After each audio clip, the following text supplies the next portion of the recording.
Have you ever found yourself staring blankly at a wall of cereal in the grocery store, or maybe lost in the abyss of Netflix titles, unable to pick what to watch? Well, you're not alone. Today we're tackling the negative impact of having too many options. Let's talk about decision paralysis. It's like standing at a crossroad with 100 paths in front of you and just freezing up. Ever been there? When we have too many choices, our brain goes into overdrive. We overthink, we analyze, and eventually, we just can't make a decision. It's exhausting, and it's not just about wasting time. This indecision can cause some serious anxiety. We worry about making the wrong choice, and it can really wear us down. Which brings us to dissatisfaction. Ironically, the more options we have, the less satisfied we tend to be with our choice. It's called the paradox of choice. We think, but what if there's something better? And that can take the joy out of what we finally do pick. So, how do we manage this avalanche of options to actually make satisfying decisions?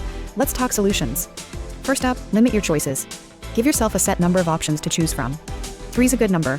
It's enough for variety, but not so many that you'll feel overwhelmed. Next, know your priorities. What really matters to you in a product, a job, or even a potential date.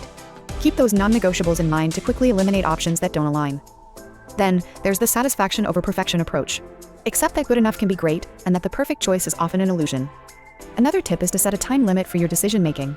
By giving yourself a deadline, you force your hand a bit, which can be surprisingly freeing. And lastly, embrace the decision you make. Once you've chosen, commit to it. Enjoy it. Don't look back and wonder what if. Life's too short to spend it in the endless cycle of choice overload.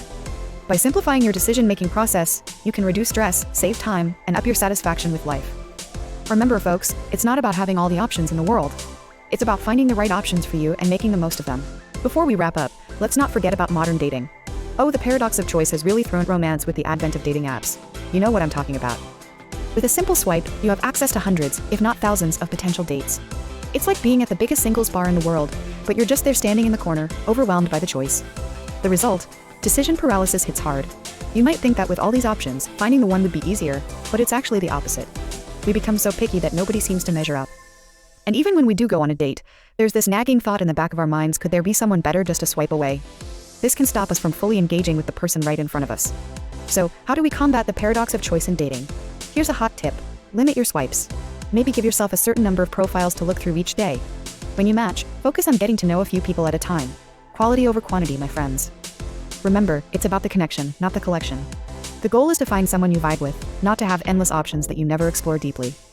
Make your dating life part of your simplified decisions mission. Less swiping, more talking. Less comparing, more connecting. You might just be surprised at how the quality of your dates will soar. Now go out there and find your match with confidence. Hey, thanks for sticking around. If you've got stories about how the paradox of choice has affected your dating life, drop them in the comments. We love hearing from you. And remember, love might just be a few intentional swipes away. See you next time, and happy dating.